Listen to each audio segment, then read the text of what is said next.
All right, I think we're recording. It says recording in the Yeah, corner. it So does. Perfect. awesome. All right, ladies. Well, welcome to our first what do they call these math pod meetings that we're going to be having together. Mhm. Um, so before we sign the contract, I think we're going to go through just some basics about us. Livia and I go back a little bit, so we know each other some. But my name's Sarah Pollard, and I work at Cottrell Elementary, and that's in downtown Dahlonega, so the Lumpkin County Schools. This year, I'm in fifth grade again. This is my third year in fifth grade, but they have us finally departmentalized, so I get to teach math and science to two sets of kids. So we switched partway through the day. This is like I said, I think it's how many years you've been teaching. So third year in fifth. But I've taught 3 years in third grade and then 6 years in fourth. 3 years in third grade, 6 years in fourth grade in Gainesville City Schools. And then I moved over to Lumpkin County, and that's when I got into fifth. So I've always done the upper grades in elementary. Let's see. I talked about what subjects I currently teach. My favorite subject to teach is definitely science. I just love the hands-on aspect of it, and that's what I love the most in middle school. And middle school and high school sciences, although high school sciences started to get a little harder. um, what do I love about my current class? Well, my two periods are not completely different, but my first period, which is my homeroom class before we switch, are just really well behaved and take on any challenge I give them. I don't have a lot of complainers. They're like, let's do this. They're just a happy set of kids and really well behaved, which after the group I had last year, it's kind of nice to have that happen. And then my second group of kids, what do I love about them? They're a little bit more social. So like when we do discussions about things, it's kind of cool to hear their perspectives. I've got they're the I would say academically higher group out of the two as well. So it's kind of cool to see how I take the same lessons and change it up for the two groups all within the same day. All right. Interesting fact about me. It's not super interesting, but what's important to me is I'm a mom. I have a little 6-year-old, so hopefully she knows not to bust in. I said, this is important. Go watch your show and eat lunch. And my hobbies have always been like gardening, plants, those kind of things. And so a year ago, my husband and I decided to open a nursery business. So we propagate our plants and we sell them on these farmers markets. So that's where we just came from this morning. Stressing me out in life, work, and school, really just balance, just making time for myself as well as like I'm pretty good this many years into teaching of like when time's up at work, I don't take it home with me. I still think about my kids every once in a while, but the stress I used to like constantly think about like how's that kid doing at home, like if they had a rough home life. But like grading papers, like I don't take things home when it comes to my job. I try to get it done within the hours I do. And then that allows me, I try to plan out like this grad work, like how much I'm doing each day and keep on top of things. But then I guess I get more stressed out, honestly, with like home stuff, like keeping up with my house. I haven't, making sure I have enough time with my kid. But I do try to take time to myself, like between Thursday and today, I've read a whole book just for fun for myself. So you just have to plan, to keep yourself, sane because teaching can be hard. And so that's always something that's been important for me. Um, Currently going well in my life. I guess everything in general, I feel I don't really have anything to complain about. Life's good. So that's me. Any questions? What book did you read? So I'm reading, I like suspense, mystery, those kind of things. So it's a Frida McFadden, which I feel like Katie Sipsey got me onto the Frida McFaddens because I was running out of authors to read within the genre of like mystery, things like that. So I stopped by the local library after school on Thursday. We also sell our plants on Thursday afternoons after working. We go there from 4 to 7 at the Butterfly Farm, and it's super chill, very cool, laid back. My husband plays music, and I sell the plants. But there's not a lot of people that come through, so I just sit and read my book while my kids like running off playing with everybody else and stuff. So it's kind of my chill time, even though I'm technically working. So that's why I was able to get so much of it done. I did most of it Thursday, and then honestly today, the rest of the market, it was kind of slow as well. But yeah, which y'all want to go? I can go. All right. So my name's Livy. Actually, Sarah was my mentor teacher last year. So her talking about her fifth grade class last year, that's kind of laughing because I I could kind of relate to her and knew their personalities. But this is my first year teaching, having my own classroom. I graduated in May. I'm teaching 5th grade, where I actually went to elementary school in Jefferson. So it's cool to come back and see the teachers that taught me and be able to teach alongside of them, and then see the new teachers that have came in since I've been gone. That's so Um, we're also departmentalized math and science, which I like because if I had to take on all 4 subjects, that would be so overwhelming. yeah.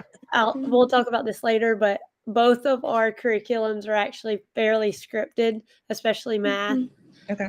So that's been helpful. The teachers I've taught with have been great. Um, let's see. My favorite subject to teach is math.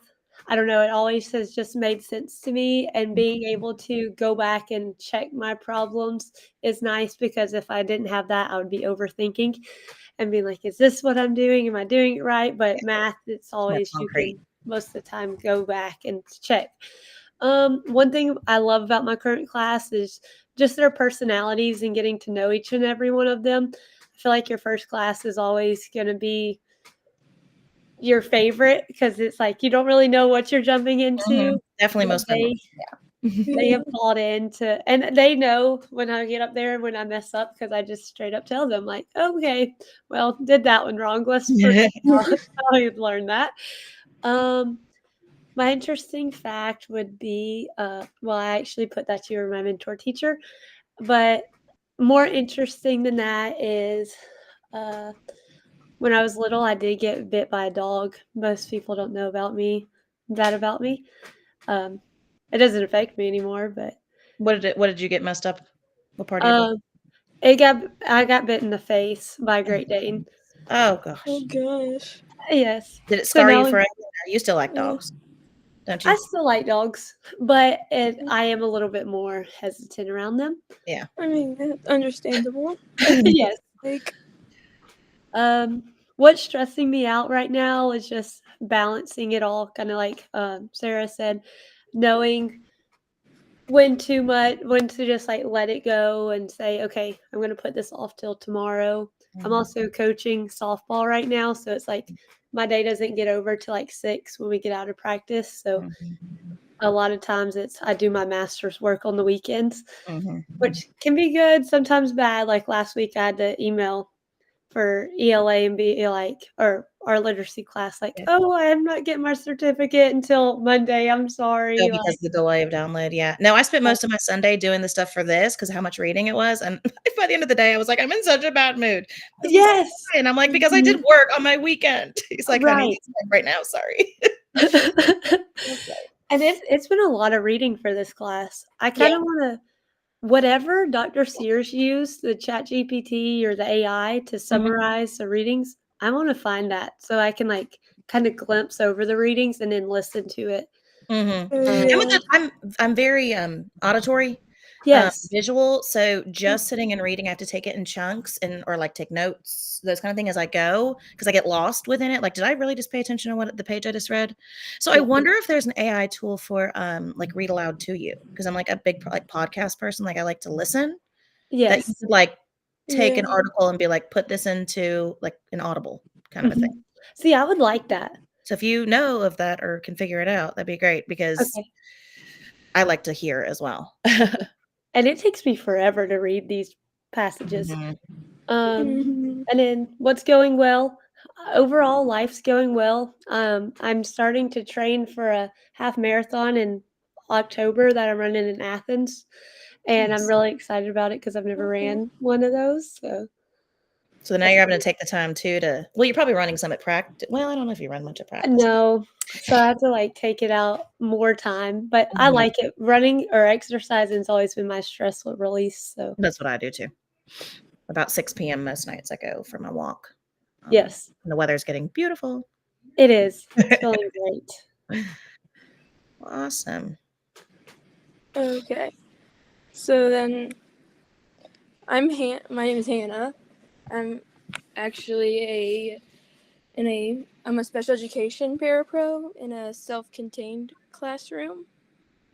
So a lot of our curriculum is modified, or so we Right. do like every subject. And I am at Chicopee Woods Elementary School. It's in Hall County. I was about to say it sounds familiar. Okay. It's all Yeah. okay. Mhm. And then, so then I'm in a self-contained classroom, but it's for like 3rd through 5th grade kids. Yeah. And then this is my first year teaching. Nice. And And where did you go to college? then UNG. Okay, so you guys both just graduated in May. Yeah. Nice. You're So with we the teach- babies, Miss Pollard. I am with the babies. I know Mhm. it's gonna be interesting to hear like y'all's perspectives of it, because you're like me going back to school, I'm like I am so not fresh and like how to like write papers and all these things, but I have like a wealth of knowledge of just like actually doing it, you know. Yeah. So it's kind of cool being able to hear everybody. Yeah. And then the classroom environment, I love it because like obviously the kids have like their personalities are very unique considering it's a Mhm. self-contained classroom. Right. Because we have kids that have Down syndrome, like kids in wheelchair, like we have a bunch of different types of kids with like autism. Yeah. So That's a cool. lot of the Are your kids autistic kids verbal? yeah. Well, kind of. They say You're- words, yeah. but not like, where it makes sense. in a Yeah. way. Okay. Yeah. So, because gosh, ASD is such a spectrum to like understand, Yeah, like it's like different. But I love Downs babies. Oh, they're the sweetest kids ever. they're also the most like frustrating but Challenging. challenging because Challenging. like they're just set in their way, like like Yeah. Yeah. I've always had a heart for special needs kids. Yeah. I've never done self-contained classes, but every year I've taught, I've almost always had the inclusion class in the gen ed. Mhm. Yeah. So many an IEP meeting over the years. Uh-huh. And then I guess one interesting thing, I know how to wakeboard because I live on the lake. That's Nice. something that's always something I like to bring up. It's the only athletic thing I can do. I feel you. I'm not sporty like Livia's. And I have like 2 older brothers that are athletic. I'm like, Yeah. I'm not. And then I guess one thing that's stressing me out is trying to finding time to get work done because like I'm the only really times I have is on the weekends to Yeah. do my schoolwork. Yeah. Because by the end of the day, I'm like, I'm so tired. I just don't feel like doing anything today. I know. Yeah. Because then Or we you also just have agree these that- like things that we have to do for like my job, like for like the Yes. Canvas training things that we have to do. Yeah. I'm like, I have enough of this at school. Yeah. We'll get through 2 years. Yeah. I mean, I'm glad you guys are doing it where you are before children. Is I mean, think about it. Yeah. It's now year 12 for me, and I finally was like, what am I waiting for? Yeah. Well, is it probably easier for me than y'all? Probably, just because I feel like I know the curriculum. I know, it's easier for me just to like finish work and be like, I'm done and balance. But in a way, it's harder, I think, being a mom and having all this going. But we're going to get through it, and then it's checked off. But most of my friends, they went ahead and did it like almost right away after graduating. I should have done that. Smart. Okay. Let's open up the contract, and we will figure out dates and times. I guess because of these being in like 2 week, they're bi-weekly, right? Yes. It sounds like we all need time, even though like the Saturday before it's due is tight. I think it gives us more time to actually get through all the readings, because it sounds like this professor gives us it's a little bit meatier. So if you guys are good with that and not being stressed about whoever's the leader like committing whatever time to download the recording and get everything uploaded, are you guys good with it being the Saturday right before rather than being the first week of the content? I'm fine with that. First, it stressed me out. You guys were like, we're going to do this. And I'm like, ugh. And then I was like, well, honestly, with seeing how much it was to read and everything. I was like, I wouldn't have been ready at all that first Saturday after just Yeah. getting it. Yeah. Okay, so today we're meeting, and this is the what, 30th? Yep, 30th. Third. Tomorrow was the last day of August. We're going into September. Yay. Okay. So 8:30, 1 p.m. I appreciate you guys working with me too. With time. Sign your name here. Do we have to sign on every single one? That seems strange. It says typing it is fine. I know. So we're supposed to just type our name, and it's assigned to like agree to the contract. So then the thought is signing on every box seems silly. So we just, I don't know. What do you think? I think we have to on all of them. Like We we're can just agreeing. copy and paste it. True. Okay. I like to change if I'm going to be signing my name for it to be cursive. That's silly. All right. Y'all go ahead while I'm in there and sign your names.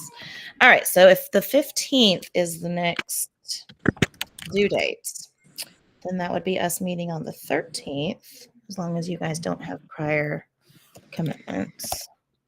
I can do that.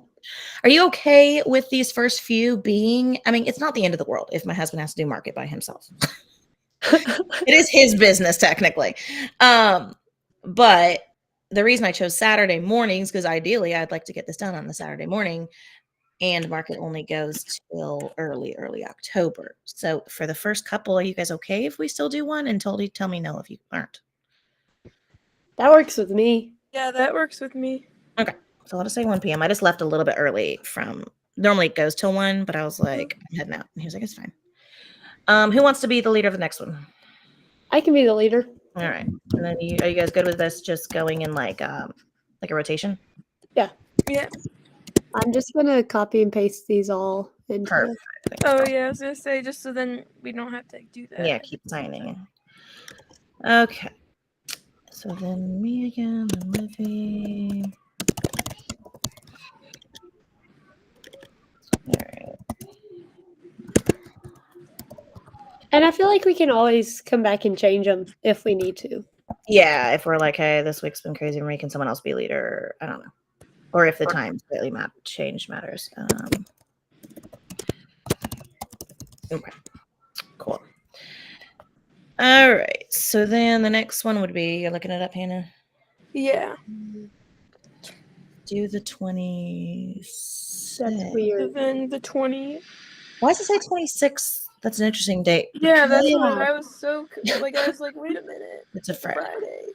So then should we just do it on the 20th? Well, we can send one up.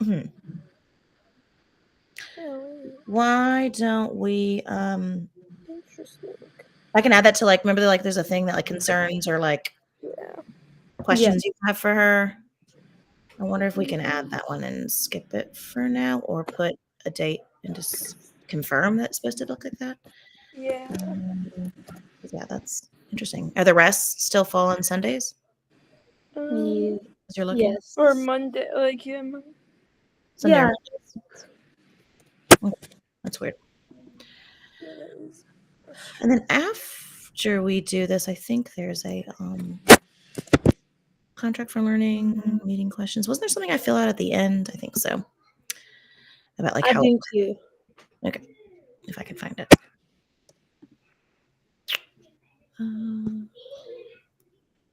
Content.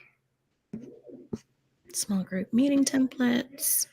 Contract, and then communities of practice. That's the other thing I got to fill out. And I'll upload all these things. I don't think you guys have to upload anything technically. Or no, I guess you have to upload the recording as well, right? So once I turn it into a link to like the YouTube, I'll send it to you guys. We'll get this figured out. This will be easier as later meetings. I'm sure we're boring the professor if she's listening when she goes through this. Okay. Let's finish this up real quick and we'll get into the meeting. I feel like she won't actually watch all of these. No, well, and she's gonna have to like click through. You know what I Yeah. mean? Like listen to the intro. Are they talking? Listen to more of the yeah. There's no way. Yeah, think about how long it takes us to grade papers. That would take forever. Yeah. To I grade was every gonna group. say- Hour and a half video. Good gracious. Okay. All right. So we've got the dates down. We're just gonna ask a question about that one. I think that's it. Yep. Whoever's leader, just remember, like I did, if you make the link, just send a reminder, Okay. which I Let me usually s- have these things in my phone, so I can keep. That's the only way I keep up with anything. Is for everything to be written down. Okay. So again, it's not required we all answer these questions. We can kind of just vibe off each other. So talking about our childhood, I think this is going to be interesting because like I went to elementary school in the 90s. So I wonder if math started to change more to what it's supposed to be, or has research like progressed with y'all having gone to school at more recent than I did. Mhm.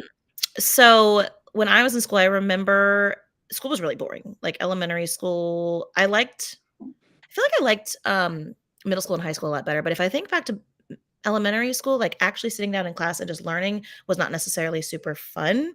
When it came to math, there was a lot of worksheets.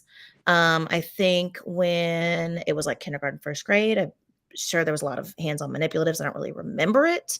But I definitely remember by like when my memory started to, be more stuck in me by like third grade and up, it was a lot of rote memorization, memorizing my multiplication facts. I remember I was a child actor, so I was not in and out of school, but like if I was on a movie set, I would have to like work with a tutor, and so I would like get my work from my teacher and have to do it by myself. So that was a little harder as well. That's such a fun fact. Oh, I guess I could have put that as, Yeah. but I remember there's like a memory of it was in fourth or fifth grade. Yeah, fourth grade because my birthday was when we were on the set. And we were learning decimals, and for some reason none of it made sense to me. There was nothing concrete in my mind. Everything to me was extremely abstract about decimals, and I don't know, again, I was trying to learn out of a textbook and also without a teacher really. But I definitely don't recall doing anything in small group in elementary school, or high school or middle school. Like everything was whole class lecture kind of style of teaching. Mhm. Not really a lot of discussion. Like it was just like sit and listen. Not a lot of partner discussion or whole group discussions. It was kind of like teacher showed you the steps. This is how you follow through it, and you practice those. And we did a lot of textbooks. I don't think we had individual computers. Definitely not in elementary school, and I don't think through middle school or high school. Like we didn't have laptops till I went to college. What do you guys remember? Because it was so when she asked that, and I'm like, I don't remember that part of my childhood much. I remember like the Yeah, fun facts, like all the other cool stuff we did, but not a lot about instruction. But that's what I do remember. Yes. So like for me, I did a lot of direct instruction when I was because I had ADHD, so I was on a Yeah. 504 plan. Okay. So like I would get pulled out and do direct instruction with a teacher or like with a small group of kids with another teacher. So like a lot of it was like it was math always has come easy to me. Mhm. I just never understood how to like apply the formulas. I always knew how to get the answer, but I never knew like how I got there. Mm-hmm. And It's so like like I can follow rules. yeah, so, like according to like how I'm supposed to do it in school, like I wasn't good at math, and that was very frustrating. Okay. And then I had to be put in like a math support class, and then once I was able to figure all that out, like how to write it out, I was like flying through it, and so it became frustrating Yeah. just because it wasn't challenging for me. I remember like third grade. Did you have to take those timed multiplication tests? Mhm. Yes, I remember That's like those. my vivid memory of third grade. Mhm. And I loved them because I was like, oh, I got to beat myself for math. Yeah, I loved them too. Thrived on it, but like when I was reading the content about how like detrimental it is to kids, I was like, oh, Yeah. I don't know. It didn't really stress me out. I was like, this is exciting. Yes. Go. Yeah. But I yeah, remember my teacher doing like flashcards like towards the end of the day, like he would go like we would stand up at our desks and then he would walk around and like he'd show us the flashcard of like a multiplication problem. If we got it wrong, we would have to sit down and then he'd go to the next person. Yeah. And so on until there was. So clearly that memorization. But when I think back to third grade, I wonder how conceptual it was of how they taught multiplication. Like I don't like when I taught third grade, we made arrays and we made equal groups. I mean, you were in third grade when you did your student teaching, Livy. It's very, although you were near the end, so maybe they weren't as much doing as much hands-on when they first introduced multiplication, but or maybe I just don't have a memory of it. But Yeah, no, they still do that, and I remember, man, what's her name? One of the other teachers having, like, Cheez-Its and then making arrays out of them and then, like, getting to eat them at the end of the class. Yeah.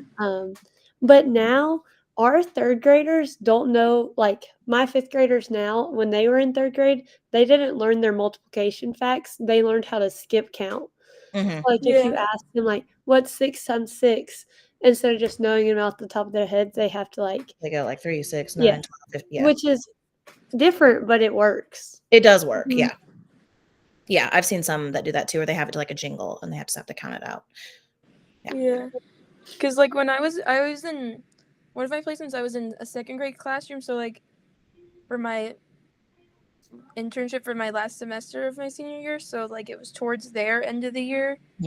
So they had just been starting like multiplication. Yeah, kind of the basic Just to introduction. get ready for 3rd grade, but Right. like they would teach them how to do like skip counting or do like 2 times 3 is also 2 plus 2 plus 2, that type of stuff. Yeah. To Yeah, introduce repeated it to addition. them. So I wrote, do you recall, word problems with manipulatives? No, I really don't. I feel like word I problems, don't remember manipulatives either. I don't think they're used near as much as we do now. No. I don't and even remember, like, the next question about diagrams and drawings. I don't even remember that. I just remember, here are your steps and follow this and you'll get the answer. For sure. I feel like maybe when fractions were first introduced, like let's draw a circle and split it in 4 pieces, shade 1, that's 1/4. But not as the fraction concepts got harder. Right. I don't recall drawing pictures or modeling the way we do now. I definitely don't think solving problems in multiple ways. I feel like it was like, here's how you solve it. Here are the steps. Now do it exactly as the teacher did. It wasn't as much where a kid could get to their conclusion like their own way. Yes. And I don't think, like, going off fractions, we always, whenever you're dividing a fraction, we just say keep, change, flip. They didn't really explain to us why you could do that. For Just sure. remember this. Remember these tricks. Like a lot of little tricks, right? Yeah, like a lot of times during my student teaching now, like I see them like when they're teaching them like a concept, they want them to do it that way first. So then they have it, that skill for them to use, like if that's an easier way for them to do it. But then like they would do a test, like the test on a unit, and the teacher would be like, oh, you can use any of the concepts that you learned on how to like to solve this. Yeah, here are the Like different whatever strategies. one is easier for you to do. Right, exactly. What clicked better for you? Like when we taught different ways to do multi-digit multiplication when I taught 4th grade. That was a big one of just showing, because I couldn't teach, I wasn't allowed to, because it wasn't in the standards to teach them the standard algorithm like I remember doing in school. So you had to show them area model, you had to show them partial product, same thing when you did like long division, you had to do area and partial quotient. And then with place value blocks, like actually taking physically place value blocks and like taking, I don't know, 1,000, like a 4-digit number, dividing it into 3 groups. It was nice because this is now, of course, nowadays, I'm not talking about when I was a kid, but they would take, okay, if you don't have enough 100s, how many 10s are in that 100? It was very concrete. And like, that's how it makes sense, because I mean, I was great at math technically growing up because I could just do exactly what the teacher did, like follow along. I was a good little robot sitting there doing my thing. But I didn't think for myself. Like I would have loved the challenge. And so the question that talks about real life problems and things, the only time I got really challenging real life problems is when I was pulled out once a week. I was in the TAG program, which in Fulton County, where I went to school, that was talented and gifted. So then we would do things. I feel like that was where I was really taught and able to think for myself and was challenged. But the days that, the other 4 days of the week that I was in regular education classes, it was just, I just did what I could to keep up. I mean, it was boring, honestly. School was for me because it was easy. And like we were talking about with math, it wasn't very hands-on. So, and then it asks, how I teach math today. So I wrote, as a kid, we were all taught the same way. I don't recall kids being offered extra help in small groups. I do feel like what you did, Hannah, if you had accommodations or you had an IEP or anything like that, kids. I recall kids getting pulled out of class or going to like ESOL classes. We had like separate ESOL classes. It Yeah. definitely was not in a least restrictive environment like we have now, where co-teachers are brought in. It was definitely kids like brought out, but like the tier 1 instruction, I don't feel like the teacher pulled into groups like we do now. Like to me, that's Yeah. the kids are at so many different levels. Why would you not pull into small groups to help them? Yeah. But I don't know. It just wasn't something we saw as much. So I felt like when I was in school, you either understood the concept and got good grades and continued to pass on, or you were confused and you failed and still passed on because of No Child Left Behind that went through. So I guess the biggest difference I see between my childhood now is differentiation of my instruction. So Yeah. providing those opportunities for remediation for kids and extension for kids who need it. And then interventions and RTI and all that may have existed. It probably did in education when I was a kid. I just didn't notice it from my perspective. And then I feel like a big difference too is how much discussion happens. I definitely don't feel like I'm the lecturer at all times, or I really am trying to be more aware of it now. The more I teach that, I'm letting the kids think for themselves and talk with each other and come to their own conclusions. And then there's just a lot more discussion and hands-on than I recall as a kid. I'll say that's the biggest difference for me. Yeah, because at least for me, like when instruction really kind of ramped up was in 3rd grade, because that's when they really like are on you about like you have to do good, like because that's when testing started. Right. That was also when I got diagnosed with ADHD, so it's like it was also like very different how kids get diagnosed, like with certain thing, like with ADHD or etc. And so like I had to go through this whole process just to be able to get accommodations. And so I just feel like it's with the kids getting accommodations now, it's a lot. I feel like it's a lot easier because they're a lot more known now. Like a lot of people know more about like what students need, and like differentiation is more used throughout lessons. Yeah, I agree with all that. And for me, I'm having a hard time getting through all my math lesson and then having time to do small groups. So I've been talking to other teachers. I'm like, what are y'all doing? Like, how can I help them? Because they're all on different levels. We actually tested on this past week, and like it was a screener, and it was interesting to see like, okay, I thought that kid was higher than he actually tested. Yeah. Or vice I versa. love seeing the data because you're like, that's not what I observe in class, but you can't lie. So the data doesn't lie. What universal screener did you guys use? Because we haven't given ours yet. We used iReady. iReady. Okay. I'm pretty familiar with iReady. So it'll be interesting when you talk about the curriculum and how it's going with iReady, because I did that for quite a few years in Gainesville City. Yes. And then we teach Eureka Squared. Oh, that what so you use iReady, but not just iReady curriculum? Interesting. Which is, and this is the first year they're doing iReady. I don't know what they used last year.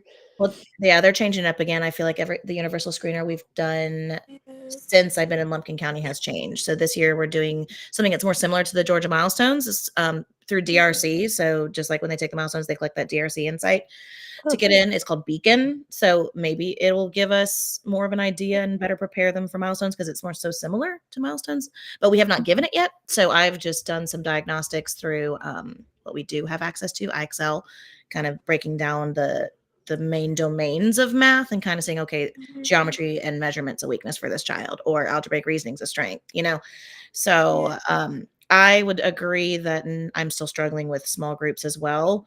I have an hour for math and an hour for science. So I'm realizing that I can get this, even though science is an important subject for me to teach, if I'm not doing a heavy hands-on lesson, or it's just a more reinforced of the skills we're doing in science, to push my math instruction into science like another 20 minutes. So instead math is like an hour and 20 minutes, I'm doing science in 40, which I feel like is pretty easy. So if you're allowed to do that and you can ask for permission, Livy, that's because I'm having the same kind of problem right now too, of like I get through the basic but again, I don't have the data to put them in small groups. I can do it based on my just like formative assessments, summative assessments, observations and whatnot. But Yeah. I've been not as great at small groups as I usually do when it comes to math. My math block backs up to my ELT or like extra learning time block. So Okay. I sometimes go into that if I see like, hey, I need to reteach this or whatever it is. Yeah. And they're supposed to be giving us groups soon, so then that will also like give me a chance to reinforce those things. That'd be good. So I really feel like small groups are extremely powerful. yes. For you, do you teach 2 science blocks and 2 math blocks a day? Yeah. Okay. We do it where we do like science and then I'll have 2 math blocks every day and then my homeroom will switch and go to social studies after 3 weeks and I'll get my switch teachers. Mhm. Does that make sense? Sort of. So I'm only teaching 1 science block and then 2 math blocks a day. Okay. Yeah, for me, like we only teach like phonics, reading, and then we do math and writing. Right. Okay. Because obviously it's a self-contained classroom, but like I just Yeah, find yours is that going to look very different in general when we're Yeah. discussing because yours are so focused too on their individual goals and their IEP. yeah. Yes. And so like there's the teacher and then there's 2 of us, like 2 paras in there, so it's easier for us to kind of Yeah. do small because we do small groups like because there's only like 12 kids, even though there's only supposed to be 10, but Yeah. Yeah. Well. no one wants to talk about Yeah. that. But so we have 12 kids, and so like my teacher, she'll do like the whole group lesson, Right. like this is what we're doing, and then she'll have like give them assignments on their computer. So then like one group will be on their computer doing that, and then there'll be another group like working one-on-one, like working with the para. Yeah, there's a lot of one-on-one, I feel like, in self-contained as well as small group. And then they do many lessons as a whole group. I remember observing and everything. All right, so going into okay, how much time? Okay, so I'm allotted two sections of 60 minutes, but because my sections are like math into science or 2-hour blocks, I have the freedom, like I said, to push math. And because we don't have an intervention set of time anymore, or an EIP or like anything for any of those things, I have to kind of push into my science block. So I'm supposed to teach math in 60 minutes for the 2 times a day. What curriculum we use? So we don't have a set curriculum this year. We're really pushed this year. The big focus for our district is math. And I'm on a math planning committee for the district. So I'm the 5th grade teacher from my school, and there's another 5th grade teacher from the other schools. We're a small district. We only have three elementary schools. And so they have that for every grade level. And we've gotten together and worked with the I can't know what her title is. She's like the curriculum of the district. Her works at central office. I can't think of her exact title. Like academic coach, but like the big one for the district. And so she's really having us focus in on using the state math units. Of course, when I was in college and everything in my first year's teaching, I called them the frameworks. I don't know what they're even referred to anymore, but like the state DOE units. I mean, the people that make milestones, that's what they're pulling from. So they're like, that's what you need to be teaching. That's it. You can pull some things from other resources. But the only paid resource we have this year really for math is IXL. I don't love IXL. I think it's really good for just independent practice once a kid's got it and it can assess them on the computer. But yeah, that's the biggest thing with the curriculum is just we have to follow those state units. So the way the state units are set up, every lesson starts with an engage activity, kind of like a hook, something to get them thinking. It only takes about 5 minutes or so. It's a lot of I've noticed like estimation strategies and very visual, which is cool, and discussions, very discussion based. And then an explore activity, which is usually done in partners or small groups. And then we apply the knowledge, moving to a more independent activity. They call that the apply section. So everyone follows engage, explore, apply, and reflect, I want to say is what the last part of the state units have. There's usually a ticket out of the door every day for understanding. They have like a lot of diagnostics. I don't use the diagnostic page every time. It's like, because I'm not going to give it like a little short test every single lesson. That seems excessive, but I kind of like their questions. I'm realizing how beneficial they are. And then there's like a great bank online on the Georgia DOE that you can access ways to make your own tests that look just like the Georgia milestones. And if you guys are curious, I don't have it on me right now. It's in my math binder back at school, but that way they're exposed. Cause I feel like in previous years, I've taught math and I'm like, they got it, they're understanding it. And then they get in the front of the milestones and they're like, this looks so different, just visually even from how you taught me how to do it. It's like how I know it's the same concepts, but the kids are, I don't know, they're so unfamiliar with it. Not just like by 5th grade, they know how to get into DRC. They know how to use the tools, the highlighter. They know how to click through the questions and everything. But I mean, just like the wording of the questions, the way that the people that make milestones do. So I do think, like, surely the fact that I'm following this year, I'm going to see a better growth, and because they're doing it from the people that make the test. And then I try to pull small groups realistically every other day, and do my kids that are in RTI, their math interventions and whatnot. But yeah, that's the curriculum we're doing this year. So like for my lesson, we don't follow the typical curriculum. Like we just have our own, like, a modified curriculum. So we don't even, like, our lessons aren't scripted. They're right. Like my teacher will make, like, PowerPoint slide of like her lessons for the day or for the week. Mm-hmm.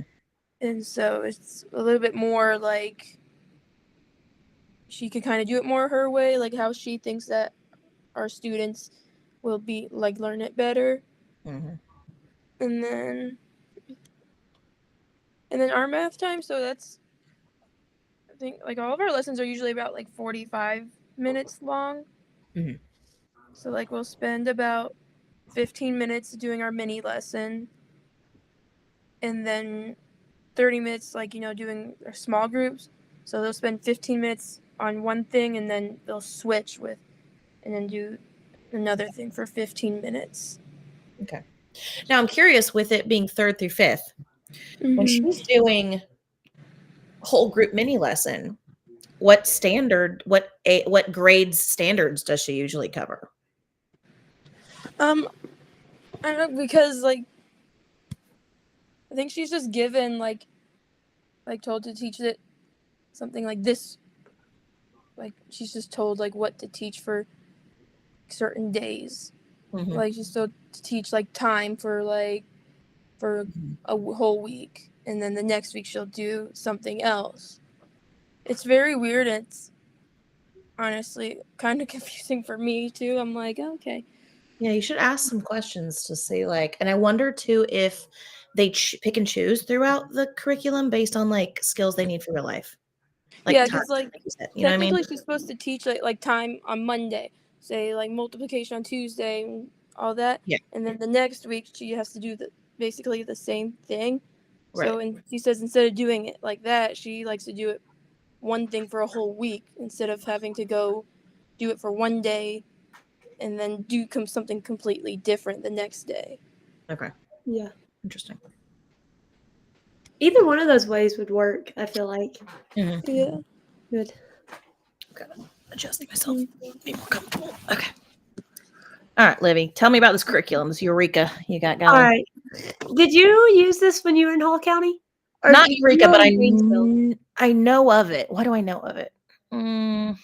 I wonder if that was one of the ones we were considering when Moss was trying to figure out what curriculum we were going to do this year. Because I think they knew last year the big focus was literacy, right? With all those state mandated, and so this year the district choosing to focus in on math. I think that was one of the ones we considered buying, but we just didn't have the funding or something like that. I like it, but I know that some of the older teachers or more experienced teachers have found pros and cons to it. Because they started the first Eureka whenever I was in like high school, and then Eureka Squared came out 3 years ago, I think. But the lessons are set up fluency at first, and that's kind of like a review. We have been doing a lot of estimating.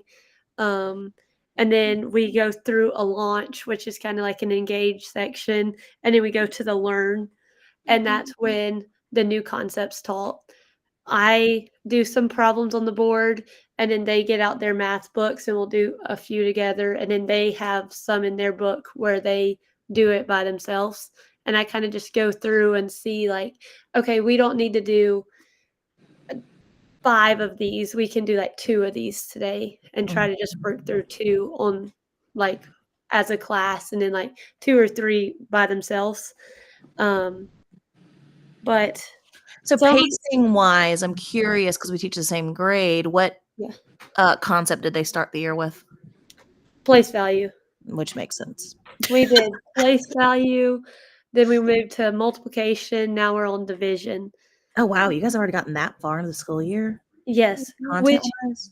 the thing about this is, like, you go 2 days, like, I might teach, the area model for multiplication one day, and they'll practice it that day, and then the next day, it'll be a different way.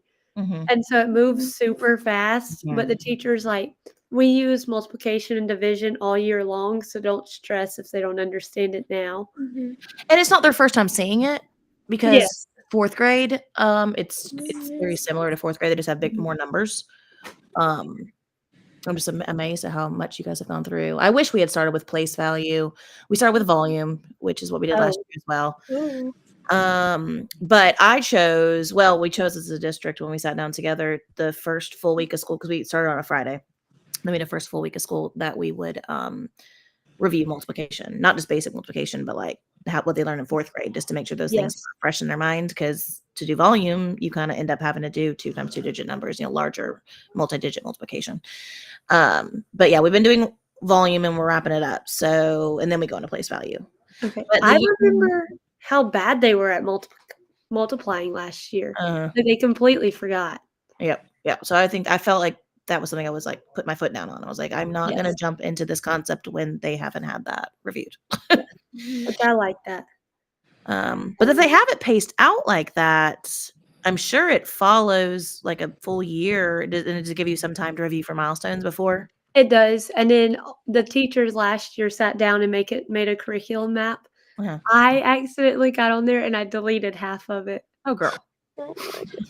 One of the teachers were like, "Livy, I'm so glad I could restore it because that took me hours." I was like, "Sorry." But girl. there's some days built in where we'll do like 4 lessons a week because there's a lesson per day. And then that Friday we will review and then we'll take a quiz. And then for my second block of the day, I have early intervention support. And that teacher sees like 4th grade and 3rd grade classes. So she helps me with like the wording of how they heard it last year, which has been super I helpful. bet. Yeah. Mhm. Being new to the school, and then having the vertical, being able to be on the same Yes. track as the previous year teachers. Yeah. I have seen like the students who have been here since kindergarten understand some concepts better because they get hit on a little bit each year. Okay. Versus the ones that move in. Like I have one student who's like, you can tell like he's missed some of the building blocks. Mm-hmm. Yeah. So I guess we kind of talked about, there was a set structure to it. It sounds like yours, Hannah, is pretty set structure. Yours, Livia, is pretty set structure. Mm-hmm. I would say this year it's not as structured as I've done in the past. I used to do like a warm up with them. But I felt like it was very similar to, it reminded me of like vibes from when I was in school, like doing it together. I liked that it was spiral. So, and it kind of pre-introduced some topics. I used to start with like a warm up and then we go into the lesson and then we'd break into like independent. And then I would do either that like groups or pull them to small group, things like that. But some of these units, the lessons within the unit, like the volume one only had the state units maybe 5 lessons, but they go over the course of 1, 2 to sometimes 3 days. And I like it's got these if you have freedom, Livia, I don't know how much freedom you have, but I'm going to a Pioneer RESA training next week on Thursday. And if you want to look into this guy, his name's Graham Fletcher. And his website where you can get these they're called 3-act tasks. And they're very visual. They're very like kids have to think outside the box, estimation strategies, like and they enjoy them. So his website is G Fletchy. Let's see if I can spell it correctly. Yeah. So GFLETCHY.com. And they have them for every grade level. And Hannah, I don't know if these would even be things your kids could do, but I don't know. They're very concrete, and they're like little videos. You don't have to make a lot of, like, there's no worksheets with it. It's just very engaging. But I'm getting to go on like a further training about it next week. So when we meet again, I might have some more cool ideas of things. But it's because like a lot of things we do are like videos, like like videos that they watch, like, you know, for like kids. It's like the Jack Hartman videos and stuff like that, because like we have a little bit more freedom because it's a self-contained classroom. So basically our main goal is to get them through the day, like, you know, get them through the day with a set structure for them. Yeah. Because like a good part of what you guys do is behavior.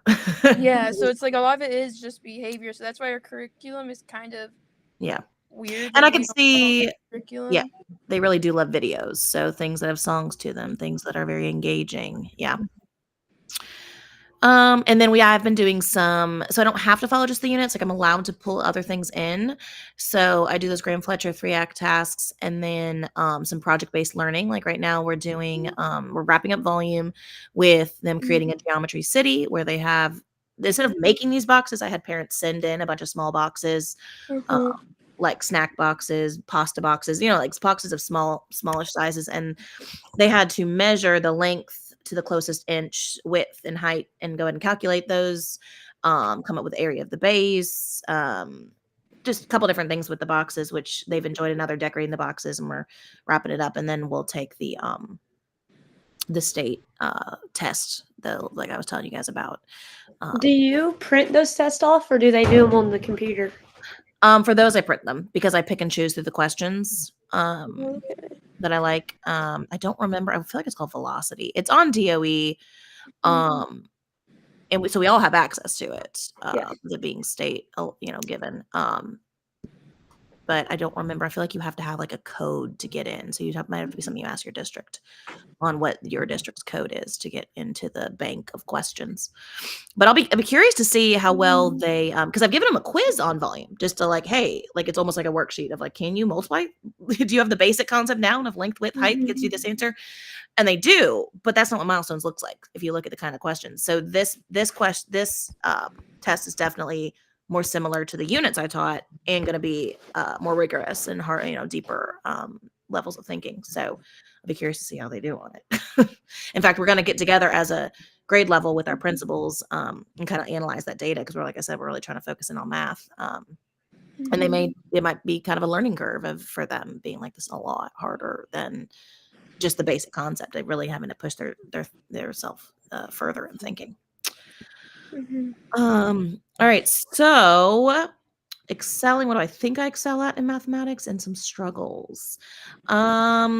So this has not always been a struggle of mine. I mean, has not always been a strength of mine, but I think I excel at making students have wait time before answering a question to really think about it. It can get awkward because it's like, are they thinking about the question, or do I have some zoning out? So when I give them the wait time, I have to like reiterate, is everyone listening? Okay. Really, like, close your eyes if you have to. Listen to the question and give yourself a chance to think through it, solve it however you would. Especially if it's like a deeper thinking kind of question, and just allowing kids to struggle for a minute, like really have to think through it, and not have the first kid raise their hand and know the answer, because there's always that kid who is going to want to answer because math is easy for them and they know it. I want every kid to struggle through and be like, or at least try, like, don't sit there, letting someone else just give you the answers at all times. Like when I was new to teaching, it was easier to move through the lesson being like calling on the kids that did raise their hand. So I really just try to engage the whole classroom, so you don't know who I'm calling on, and if I know kids get anxious about it, that's why it's great to have them, like, like talk in front of the whole class, be calling them, but turn and talk within their tables or their peers that are near them. That way everyone's engaged. I hate when it's just like a couple kids are totally into the lesson and the rest are probably thinking about God knows what else. So yeah, not calling on the same student, encouraging that active engagement throughout the lesson with a lot of turn and talks. Having everybody be engaged and working things out on whiteboards or on the works, if you're doing like a workbook or whatnot, everyone's doing it. Even if one kid gets to explain their answer, everyone's physically doing it at the same time. So really just that engagement, allowing everyone to participate. Kids zone out so easily and can get distracted and like with ADD and all these different things. It's good to have them on their toes and participating the whole time. And then area of struggle is still, I think, with teaching 5th grade, figuring out all the ways you can use manipulatives in the upper grades to really make sure that I'm not in the past, like teaching those tricks, like keep, flip, change. Like, really, am I focusing on the conceptual understanding? And that's my big goal this year through taking this course and then being in this district math committee and everything, is just how well am I really making sure my kids understand and have that conceptual understanding and not just rote memorization and fluency. Yeah. It's interesting to me because especially being in a self-contained classroom, how different it is. Because like in our classroom, like there'll be a kid like running around the room and we're just like, okay, we'll ignore that, like we're just trying to get through it. Or sometimes like my teacher, she like during the mini lessons, like if a kid gets up, she wants them to understand like, okay, during this time you have to sit down. And then when we do small groups, then she's just like, okay, they can just wander around or whatever, because she wants them to like understand that like, okay, when I'm teaching, I need you to be like at least sitting down in your seat and listening, or just sitting in your seat. Yeah. And then like just like learning to like also know when to let certain things go, like behavior wise with students, just because you're not like those kids aren't going to just do everything like a what do you call neuronormal non-neurodivergent, for lack of better like terminology. But yeah, so it's always interesting to hear that, like the difference, and then like how we teach them. And like some kids are nonverbal, so it's like a lot of times they just like will like point to certain things, or like a lot of times we can't really call on them, right? Or there's yelling or noises. Yeah, and so we had to learn to kind of like, okay, we need to tune, like let's just ignore it. Yeah. I would say one of my strengths is like showing them the different ways to solve problems. And keeping them engaged. But a weakness is like when I feel like they don't understand it, I'm like, oh, it's on me. I didn't explain it well. When there are like 3 or 4 or 5 who are getting it, and then some of the class, might just be completely lost. But there is those bubble kids that just need that extra time to think. And just the wording and the verbiage of sometimes of how I explain it. Sometimes I don't go super concrete. Sometimes I'm just like, okay, when you're multiplying by powers of 10, you can just add the 0 at the end. And I'm like, oh, my math person would hate me if she walked in and heard me say that. So just consciously thinking about things like that. Yeah. I mean, we get better every year, and throughout the year you learn from it. But there's definitely times I'll be up there, exactly the same kind of thing. I'm like, well, they understand it easier if I just say you're just moving the decimal, not the real reason behind it. So improving our craft doesn't mean exactly why we're going to school again, All right. So going into, how do you see yourself in relation to the work of teaching mathematics? Does it affect your pedagogical practices? So I wrote, when I move to a new grade level and have to learn the instructional content or standards of that grade level, I feel inadequate as a math teacher.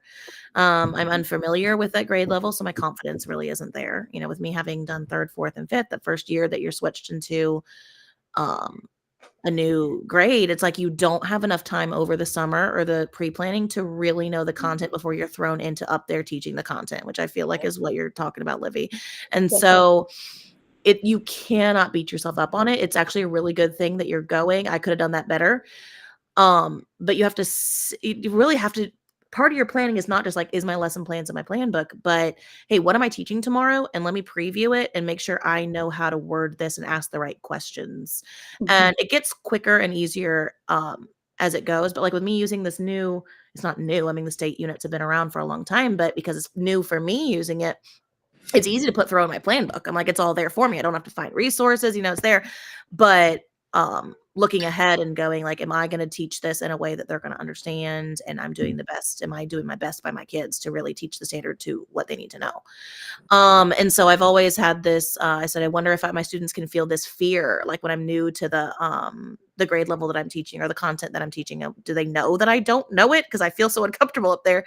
So the more time I take to understand the standards deeper and really prepare myself for the lessons that I plan to teach before they're taught, the more confident I am to guide students to the understanding that they need for that unit. So I wrote this in my 3rd year in 5th grade, and having experience in teaching both 3rd and 4th grade, the experience in knowing that vertical progression of the math standards up to 5th grade has really helped me become a better, more effective teacher of mathematics, to kind of know how the concepts connect to each other and back down to 3rd grade. And so it's kind of cool when we're looking through the readings that we're given to even understand more how important it goes back to kindergarten, 1st and 2nd grade.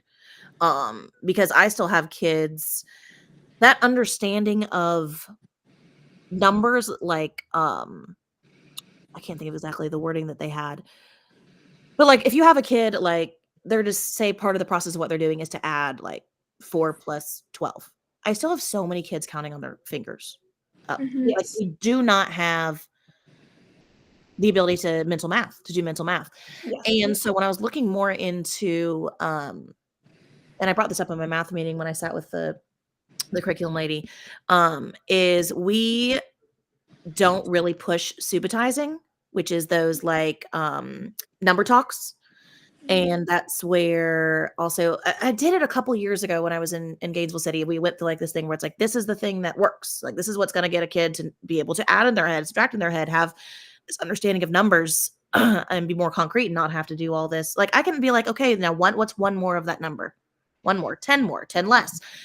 And it's like, they cannot do it in their head. And that should be there. I mean, myself, I can do it easily. And I think as a kid I could, but I don't know. I feel like that's a big thing. When I go to this next math district thing is to encourage if the younger grades can do some kind of number talks or subitizing. With those, it's like visual, kind of like dice. If you guys remember in the articles, I don't remember which section or which chapter, maybe chapter 4 or 5. It's like when you see 5 dots, you're like in a dice, and then 3 more, you can just automatically you see the 2 and you're like, oh, that's 8.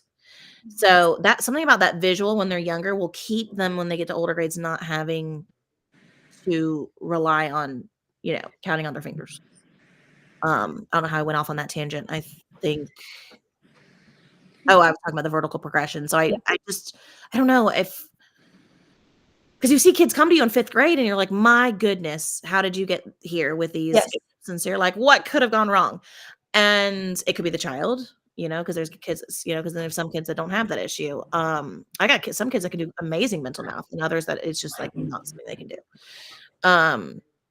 But I do think that's a big thing. If you could push for something in your schools, the research behind number talks and subitizing, I think is something that has gone away in a lot of districts. I mean, Gainesville was only like Gainesville City when I was there, only focused on it for a couple of years. And then it was like, and then we stopped talking about it.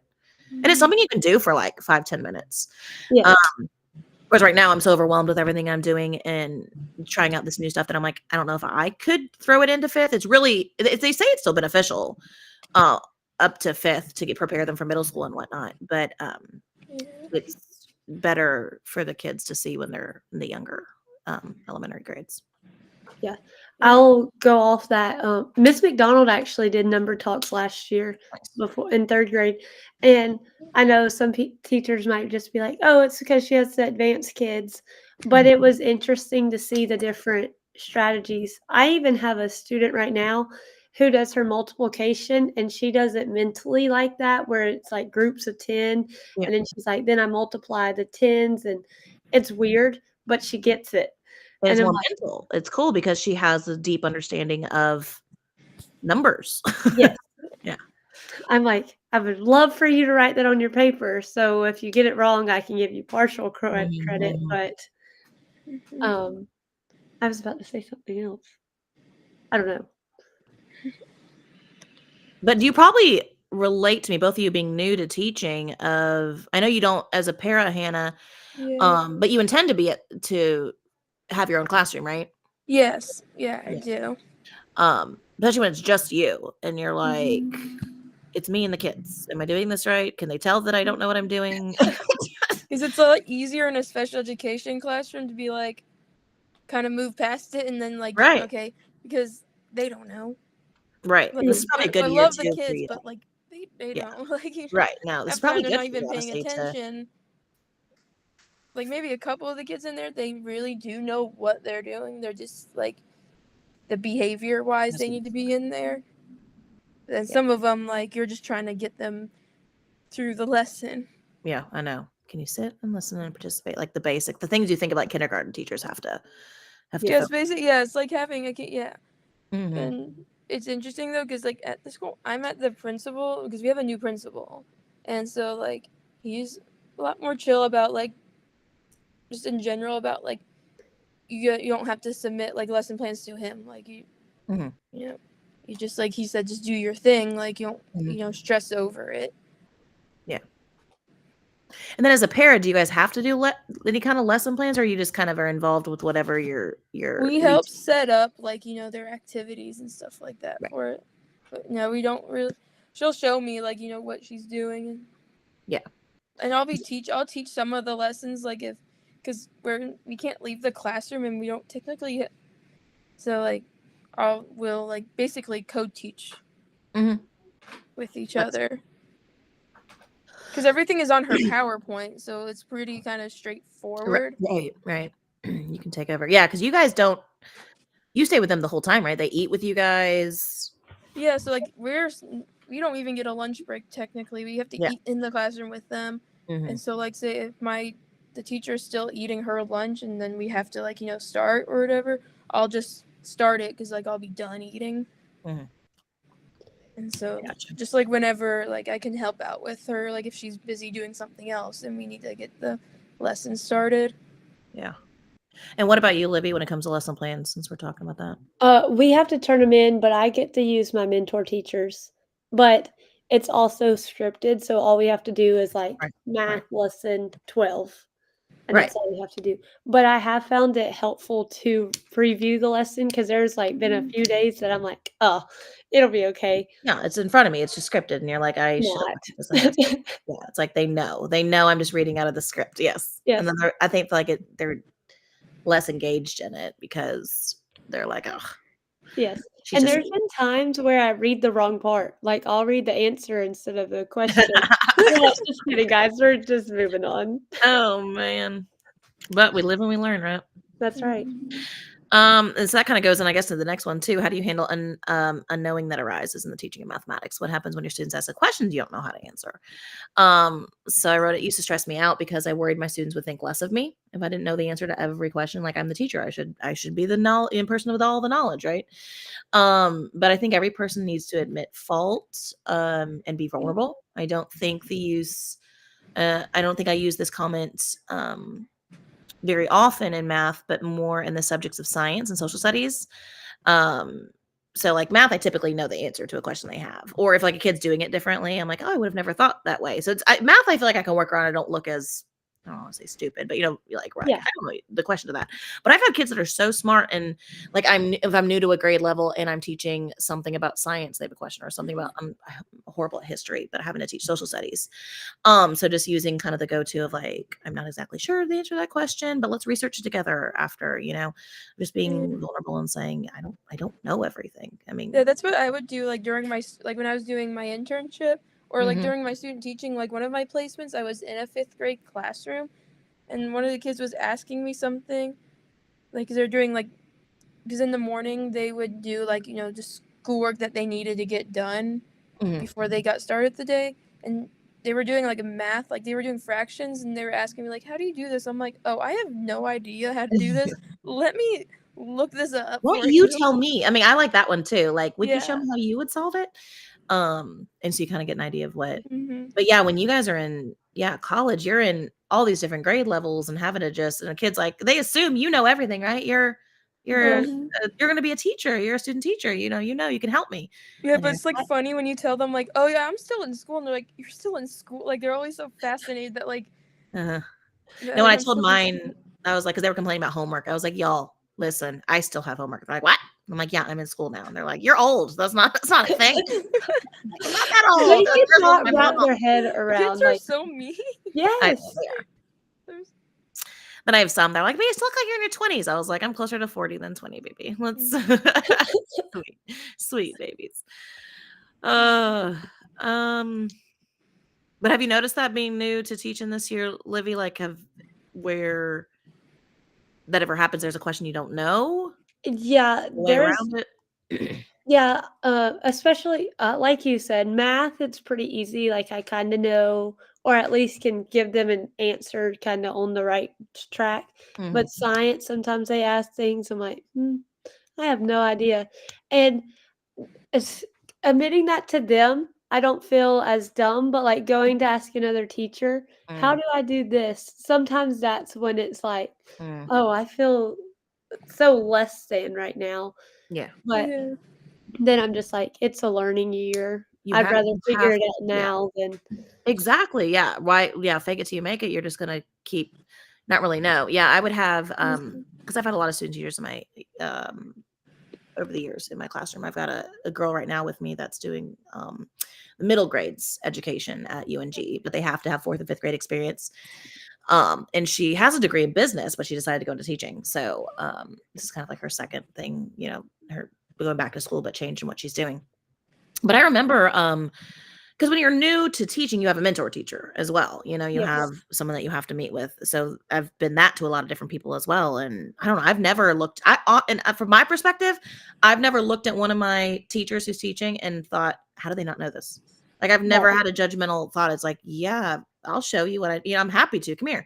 Yeah. Especially when there's like all these strange ways to, they're in the standards. And if I've taught the same grade level for a while, I mean, don't feel bad to ask questions. I mean, because that's why I feel like if I could pick Dr. Chang's brain, like, because she taught 5th was her thing, Yeah. and she taught as well. It's like, teach me, you wise one. I Yes. don't know. I'm like, I think it's great because I have found myself going not even just to my mentor teacher, to other teachers around me yeah, and seeing their different points of view. yeah, I'm like, wow.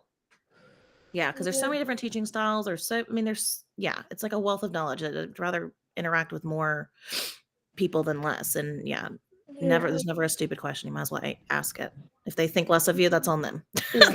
I was gonna say One of the that's phonics their like questions then they're the one that has the problem. Right. Yeah. that We're is here true. to learn. I'm allowed to ask questions, even if maybe I should know it, but I don't. So here I am Like, asking would you it rather me do it wrong the and wrong then way. you have to Right. do more work, or me just ask you a question and you just give me an answer? Right. Yeah. Okay, so when we got into chapter 4 of the book, it talked about the 8 different effective mathematics practices, and that was one like with the Nearpod. We had to like rate ourselves on the different ones. So I always like doing this because when I do my TEKS every year, I'm so hard on myself. Like I know I'm 4s in some levels of TEKS, but I still give myself 3s on everything when they're like self-assessment. How are you? And my principal even gives me a hard time. She's like, really? But that's just how I am as a person. So like when I rated myself, I feel like most of the ones she asked about, I was like 6, 7. And of course, something my 5th grader 6, 7. So when I looked at those 8, let's see what notes I made. I said, I believe I have a strength in facilitating meaningful mathematical discourse. I teach, and that has been a learning curve as well of like, how do I get kids to talk and stay on topic? And then in the into the discussions, if they're getting off topic, I'm like, oh, okay. And back to me to discuss it. Cause like we'll start on topic. They're like, on content or whatever I ask them to do. And the next thing they're talking about is about 5th grade, whatever. So-and-so like so-and-so. So you have to like really like give them the time to talk, but like pull it back in, call on different kids and get kids to like disagree with each other, agree with each other, explain their reasoning and their understanding. So that facilitating that discourse, I feel like I've gotten a lot better at. Is a strength for me. I wrote that I teach the inclusion gen ed class So I have a wide range of students with varying math abilities. When I flex group students for collaborative discussions and projects, I allow students to feel comfortable and confident to share their strategy and reasoning behind their answer with other kids in their group that think differently than them. So you can't have all your bright kids be like when I plan where the kids sit, partly, and I have them in groups, like with their desks, partly for behavior reasons, like so and so doesn't get along with so and so gets on their nerves or they're too chatty. You got to think of those aspects when you're putting together desks. But if it, in a perfect world, you can also put together, like one special needs child with one kid that's like, if you look at their milestone scores, like a level 2 learner, one kid that's on grade level, and one kid that really thinks outside the box is like a gifted. Of course, at our school, all the gifted are in one class, so I don't have any of those, but I do have kids that I see some capabilities, like they could relate to the gifted kids. They're just high achievers. So getting them to be in collaborative groups and not let that really academically bright kid just take over the group. They can, as a teacher, they can like scaffold and help and keep keep it going with what's like, keep the conversation on topic, but it's kind of cool to see how bringing in those perspectives of kids in those like heterogeneous groups and what you can get from them when they're together on collaborative projects and those kind of things. So I've also seen that kids tend to be followers. As we know, humans, I think in general, are that way.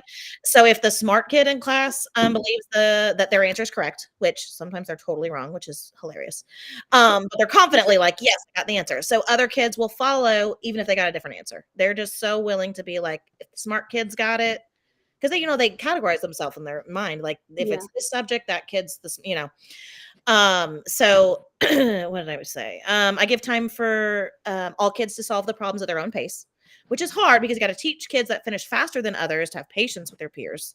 So if they're all working on something, that gets tricky because if a kid finishes before someone else, then they can get chatty and distract the kid who wants to accomplish it, but they'd rather talk to the friend that finished about whatever they are distracting them about. So really just giving each other just understanding of each other's ability levels and not like rushing. Sometimes you feel like you have to rush into the answer as a teacher. You're trying to get through this lesson, this script, whatever you're going through. And you're like, I got this many minutes to get this through.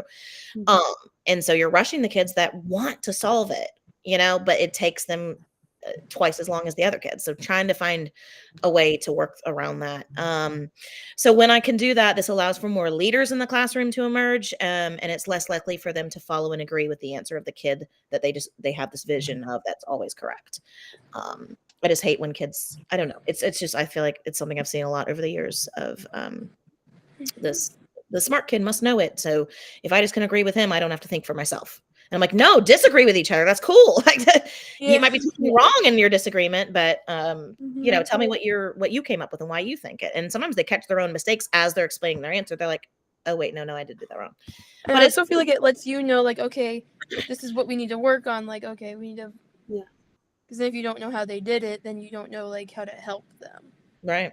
Yeah. I like giving them like which one doesn't belong, but you can choose any of them.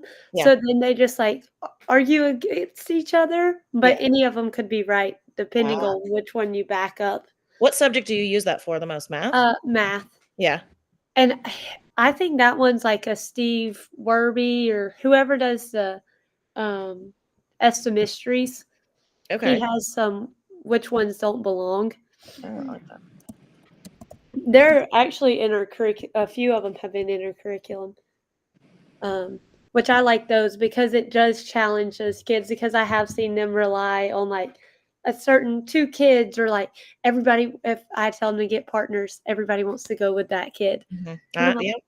Leave them I'm alone. going to keep that up as a screen so I can look more into it. And that one relates a lot to like reasonable answers and estimation and things, which I think is very beneficial for them. Yes. What else did I write? For a strength, eliciting evidence of student thinking.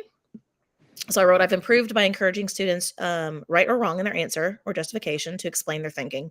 Turning and talking and calling on students of varying ability to share their thinking allows students to grow in confidence and value the mistakes of their learning in others. So like, I don't ever have a kid like get something wrong and they're like, oh, you stupid. Like mistakes are part of the learning process. Fifth graders can be mean, but if you just I don't know if they just get used to this and not, I don't know. I've never really had like quiet as kids sometimes is no problem sharing in my classroom. I don't know if it's just the vibes I give off or whatever that they aren't scared to, or I don't know. They feel like they are good about sharing their learning and the justification of how they got there. And if I call on somebody, they're not like totally mortified they got called on, which when I was in school, I was always mortified if I got called on. I was not a talking kid. I was extremely shy.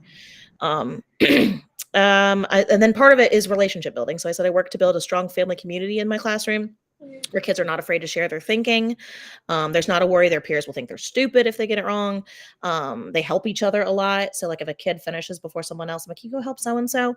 And the kid that's getting help doesn't feel like, oh, I'm stupid, that's why this kid's helping me. It's like, no, they finished early and they're happy to help you get to where you need to be. But I've had to teach how that's done as well. Of you can't just tell them the answer. That's not helping your friend.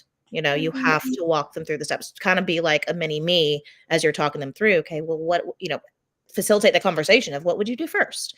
Sometimes they just need an extra teacher around and there's only one of me. And so if I can turn my kids that are getting it into little mini me's and they can run around and help me, that's the way to do it, I think.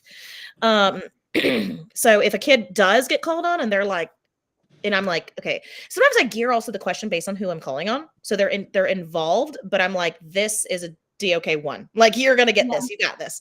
When I call on the kid and they're still like staring at me, I still give a minute. Like, I don't want to make it awkward, but I'm like, you got it. And sometimes they're like, you're like, this kid's not getting it. Or they're just too frozen in fear that they were called. That happens every once in a while. I have a few that are that way. I always give them the option, like, okay, do you want to phone a friend? Like, who do you want to call on to kind of assist you with the answer? And then they'll call on somebody. So it's not as awkward. And some kids know how they got their answer, but sometimes they struggle to verbalize it. So just being able, and I get that, because if you were to ask me when I was doing math growing up, okay, well, how did you get that answer? I'd be like, I don't know. I did what the teacher told me. I don't know. So I get it. Not everyone wants to, number one, talk in front of the class, especially when you're teaching these older grades, like 5th grade. That's awkward. Their boyfriend or whoever they have a crush on might think they're stupid or sound, or I can't be the smart kid because I'm not the pretty kid. I don't know. 5th graders are interesting. But trying to let all those things go and just be like, it's okay to be wrong. It's okay to be right. It's okay to disagree with each other. And just like, kind of like I was talking about the strength of the discourse. So that I feel like those are things that took time to get better at, and I still are goals for me to grow in. But yeah, those mathematical conversations, and then the evidence, being able to like justify the reasoning on how they got there. Yeah, because like in the classroom that I'm in, like it's more so we motivate them. Like if they are doing the work, we're like, yeah, you did, like or like there are kids that are in wheelchairs, but they can still, like, they know what they're doing. They just have to, like, they just need help, like, doing it. And so, like, we'll have, like, other students, like, push their wheelchair up front to, like, answer the question, like, or point at the board. And, like, all the kids, like, they get so excited when that kid gets it right. They'll start, like, they'll clap and be like, hey, good job. Give them a high five. Yeah. And I think it's just the sweetest thing. Yeah, for sure. Because I feel like that really does build their confidence. Yeah, definitely. Yeah, I think relationships will either make or break anything that you do in life, and having those relationships with one another helps them. I have taken that phone the friend thing from you, Miss Pollard. And I went and watched another teacher teach, and I saw her calling on all of her students, because I started to reflect and be like, man, I only called on X, Y, and Z students, the ones that want to share, because I don't want to call them out. So I have started using different questions. Like if it's a multiplication fact, it will be like a 1 times whatever that I know that they will get. Yeah, you're like, I know you can participate. I know you got this. Yeah.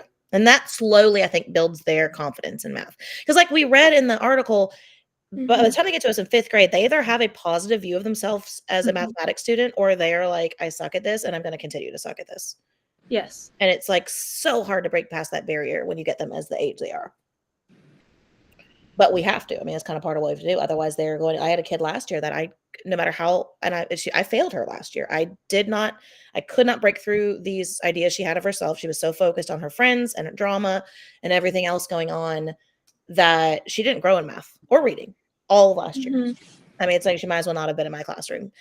But it got so frustrating because I couldn't get. I just couldn't. These other things that worked on all these other students I'd had in previous years that had, you know, bad views of themselves, or you know, she just did not have a motivated bone in her body, and I didn't know how to motivate her.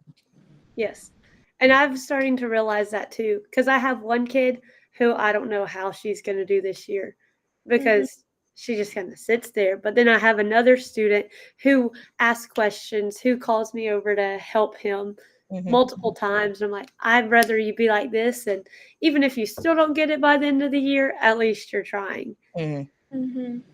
Well, then you got to be careful with this too. And only from bouncing off what you have to say with that is you got the needy kids that I swear they think they can only do it if I'm right, like attached to them. Yes. So it's like, okay, I'm going to show you this many times, but then I'm going to walk away and I want to see, even if you get it wrong, I'm going to see what you came up with while I was gone. So it's just every kid's learning style and different personalities. It's just, it's interesting to see. Yeah, like what I've seen, like my previous mentor teachers do is like, they'll be like, okay, let's start like, you know, have the kids do independent work. They're like, okay, for the first 15 minutes, I want you guys to try to do this on your own. And then after that, then you can ask me questions. Like, I want to be able to see you do like what you can do. Or sometimes she would do like one-on-ones with them. Like she'd call them over and be like, hey, like, what would you like to work on today? Like, what can I help you with? You know, for the the unit, which I thought was always like really cool to me. So they're not like having to like raise their hand in front of the class. They're almost like, hey, like I want to talk, like almost like the teacher's like, hey, I want to talk to you. Like I want to know what's like how you're doing. Yeah, for sure. And I try to get them to reflect like once a week on a sticky note how they think they're doing in class. To see like, do they think they're understanding it and they're actually not, based on how they're performing, or vice versa? Because the way you view yourself does matter. Is there anything else with strengths and when you came to those practices that you saw like, oh, I'm pretty good at that? Like I said, I'm hard on myself. So coming up with strengths was hard for me. I was like, I don't know. I'm the same way. Like establishing a main goal to focus for the learning. I was like, oh, it's easy because you just got to read the learning objective.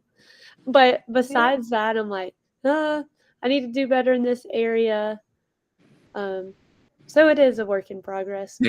Pros, purposeful questions. Sometimes I think I have really good questions and they answer them, and then other times I'm like, wow, they just look at me like they have no idea what I'm talking about. Sometimes that means it's a good question. Yes. You know? So sometimes I'll come up with I'm like, this is gonna be a great question. Then I have to reword it, rephrase it. For me, and you're like this, Livy, fast talking. I'm like, okay, I said that way too fast. They just went through their ear, out the other.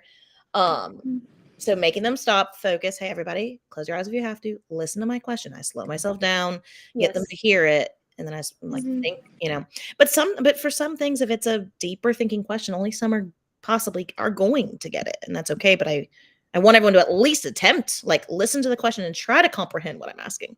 Yes. They're struggling right now with like the meaning behind word problems. Like they can get the answer, and then I ask them, what does this answer mean? They struggle with it.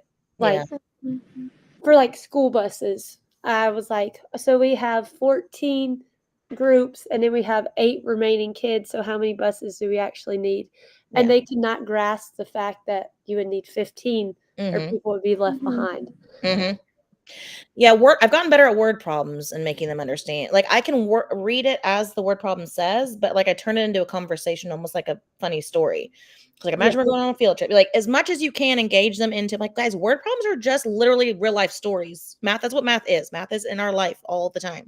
Yes. What did I put down for weakness? So procedural fluency from conceptual understanding is what I put as weakness. So I says I don't work with math manipulatives. I think I talked about that earlier as often as lower grades do. I forget how important it is for kids to understand the why behind what they're learning instead of using just a mathematical algorithm to get them to the answer. Another weakness that I have improved on over the years, but still, you know, it's a productive struggle, is catching myself feeling frustrated if the class isn't catching on to a concept fast enough. If I feel like the time it's taking for them to understand that concept is taking up too much class time, I can be like, all right, let me just explain it to you instead of letting them reach the answer, which sometimes takes some time.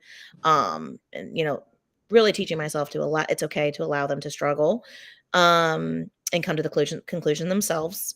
I've seen so much value when I've just halted a lesson.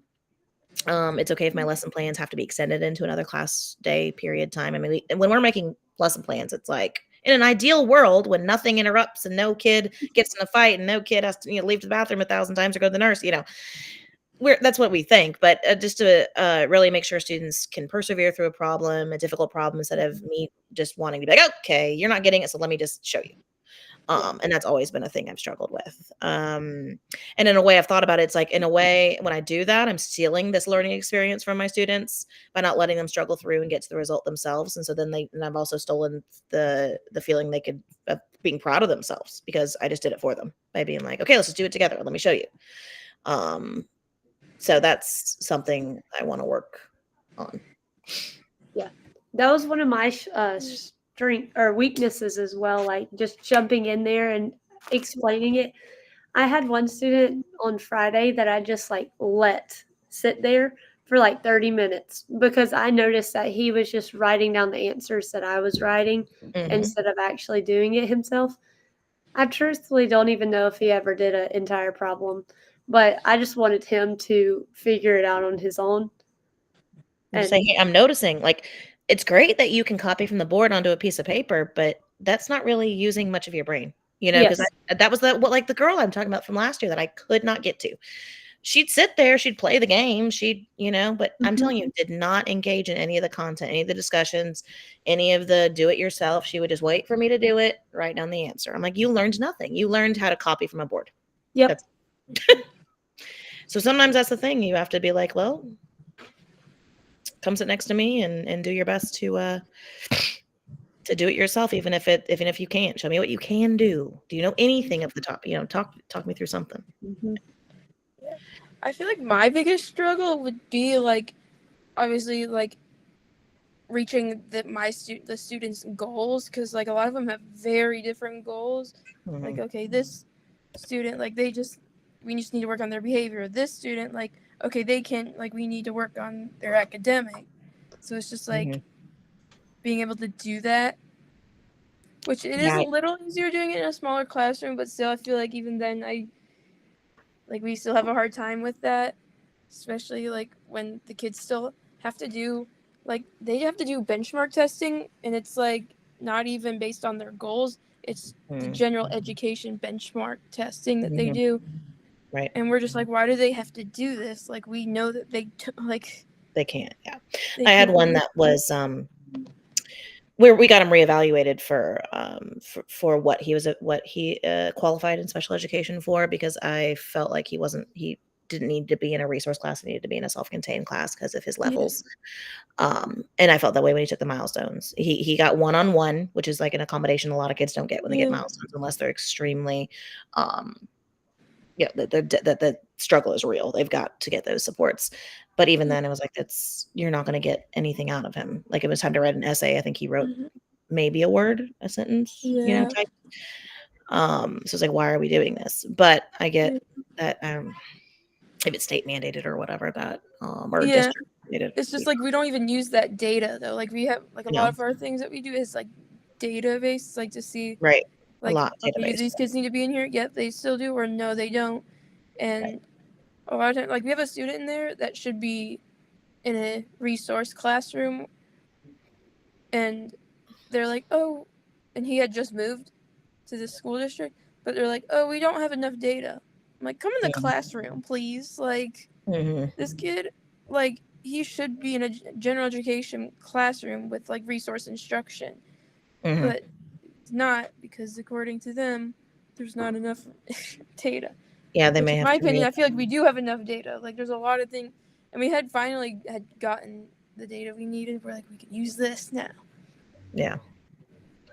Yeah, and with your guys, with their IEPs being so individualized, I mean, even the instruction, the way they do the progress monitoring for them, that would be hard, I feel like. But it is great that there's more of you in the classroom, which is why they do that. They've got the parapros as well as a teacher in there, and then the limited size. But it's still, I've seen how that works, of how you have to, and you legally have to, kind of legally have to do it for all of us, but you know, like it's binding in the contract with the IEPs and everything that you are giving them this amount of services and you are focusing on these specific skills that you chose to put in the IEP. So, all right, I think we're close to the end here. I'll try to wrap it up. I know we're past the time. All right. Thoughts on the mathematics teaching framework? How can your school utilize the teaching framework to support mathematics instruction? So obviously it makes sense. The establishing goals comes first, and it connects that image connects to the bottom. And then once the goals are identified, the teacher can choose appropriate tasks for the students to solve and promote problem solving and conceptual understanding. In order for meaningful mathematical discourse to occur. So I mean, it was kind of made sense how the 4 like connected in those boxes. Our I think I talked about this. Our school currently has that math team working collaboratively. So I snapped a picture of that mathematics framework and sent it to her. I was like, I'm taking this course. I'm learning these things in math. And of course, she was like, you should share to the group. And I'm like, oh, why did I do that? Why did I say that? I'm learning these cool things. I hate having to present in front of a bunch of teachers. Like it still stresses me out. But was there anything about the teaching framework that stood out to you guys? I mean, to me, the visual just made sense. Yeah, it did. I feel like it's with anything. Like sometimes we think it's linear, but it's really not. It's going to be connecting all of them. Yeah. I think I really learned it this year, like my first year being in the Zolgunding classroom. A lot of times up, down, backwards, forward. Yeah. Like, yeah. So then in chapter 5, they're talking about accuracy, fluency, and flexibility in number knowledge. So I think it's the one that took me back a bit. It was the one talking about like fluency is like detrimental, and fluency time test, those things with the kids. So I wrote, so I was taken aback at the definition of fluency. So I've always thought of fluency as like accuracy within a timed thing. I mean, that's what they do. Think about with like when we test for fluency in reading, it's the same kind of thing. So the fact that they defined it as like students choosing flexibly among methods and strategies to solve problems, understanding and explaining their approaches, and producing accurate answers effectively. So that is not, I was just kind of like, what? That's what they mean by mathematical fluency. So I don't know. They asked like, what do you think about those? So I was just kind of taken aback that the focus shouldn't be so much on accuracy in a timed setting, but more on solving real world and it being contextual. And fluency also being really being about how well the student seems to understand those concepts and relationships among numbers. Flexibility to me seems the most important of the 4 bulleted points. Not only knowing a variety of strategies, but being able to pick the strategy for the problem being solved or like what works best for them. And I agree that fluency takes time. It's not just something that they learn in 3rd grade, like memorizing the multiplication facts. But I kind of was like, I guess we go and talk about fluency more a little bit further down. But like, did anything else stand out to you guys with the those 4 things: the accuracy, fluency, flexibility? Honestly, like accuracy, like not being as important about the right answer but more of how you get there. Because I feel like we're so data driven and test driven that, that answer is not right, then they must be wrong. But it's more about, okay, are they doing the right steps to get there? Because in a year, it's not going to matter if they got the right or wrong answer. It's about having that knowledge of how to get there. Yeah, I feel like, because I feel like it's not just black and white. I feel like there's a little gray. Oh yeah. Or There's a little light gray. gray. Yeah. Like, like it's more than just like it's either this way or this way. I feel like there's multiple different ways. Yeah. Well, I feel like when we were in school, and I feel like if you only focus on like, oh, that was wrong, then they're gonna feel discouraged from like, trying to tell like how they got to their answer. Or because they raising your hand or presenting in front of the class or talking. Yeah, I feel like in school it was very much black and white. Math was black and white. You do it this way. This is right. This is wrong. I hate when a kid doesn't show their work because I'm like, I don't know what your thought process was at all. If you just, I need to kind of see that the steps of somewhat how you were getting there. So then the next connects into fact fluency then. So again, I was kind of like, what? It's detrimental to get these multiplication fluency tests. I've never had a kid like break down. I've had a couple get stressed, but all tests kind of stress them Mhm. out. And that's, I feel like, normal. Your kid either is cool when tests come or they just hate tests in general and it stresses them out. We really don't use them much in 5th grade. But when I taught 3rd grade, I feel like we used it a ton. I don't know if Miss McDonald, how much she assessed their fluency. She did. She used the multiplication things. Mm-hmm, mm-hmm. And then it asks about, I mean, I feel like you have to have some kind of way of knowing if they have their fact fluency. So I do like, so our Yeah. school uses a game kind of learning platform for multiplication fluency. And so I think that is a great way to assess if they have their multiplication facts memorized without them realizing that I'm assessing their multiplication facts. And I think, I'm sure you guys used it when you were with us, Livy. It's called Reflex. Yes, I couldn't think of it the other day. Yeah. And it's nice because it's like gaming. I've even had kids like get their green light, which means they've been on for enough time and they've made enough progress on it that it lights up. And then I'm like, okay, well, we need to move on to this next thing. They're like, no, I want to keep playing because it's like game style. But it's definitely assessing their fluency and they're getting that continued practice. Mhm. And then I get data from it that says, okay, this kid is at this, they're gaining facts, they are learning new multiplication facts that before they didn't, or they're losing facts, how accurate their things are. And then so I feel like that's a good way to do it where I'm not like doing paper pencil, having to grade it myself. It's not as stressful on the kids. Yeah. And Yeah. they love games. And using technology too. Yeah. They're just like, yes. Yeah. And then it goes into the patterns, talking about patterns. So I really do try to help my students notice those patterns in the base 10 system. I have kids use a strategy of estimating their answer before actually solving it. So when they do get their answer, they can be like, that's reasonable or not. So if they're doing multi-digit multiplication and they have to do a number that's 500 something, 243, 523 or something times 7. So having them go, okay, well, why don't you just think of 523 or whatever the number was as 500, and then how much would that be if you did 7 groups of 500? Okay, well, that'd be 3,500. Yeah. It's like, so when you get your answer and you multiply, it needs to be somewhere near that number, or you're off base and you miss something. So kind of that estimation strategy, rounding strategy to see, is my answer going to end up reasonable, is a good way to check themselves too when they're doing even a test.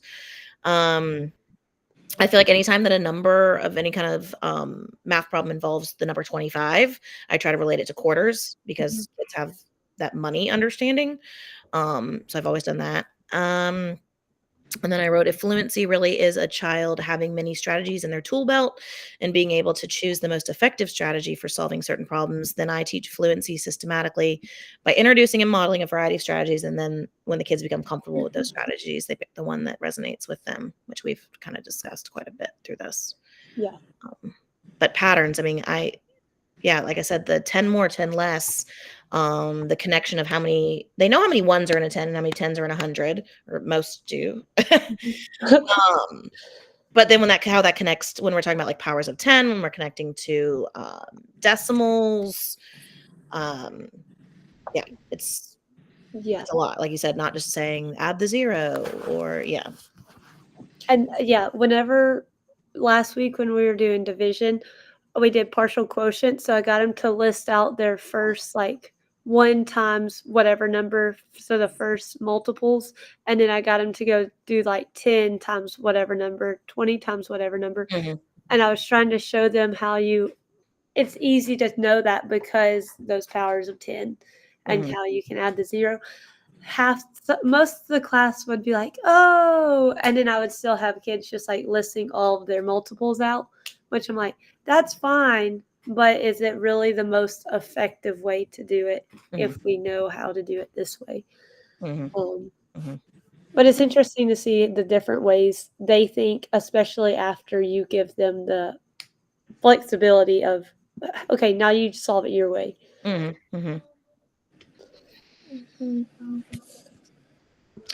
then anything that stood out from chapter 5, I kind of talked about the subitizing some, the importance of those number talks. So I really feel like if they push that more for the younger grades, that numbers and operation sense would be just stronger in our students when they come to us.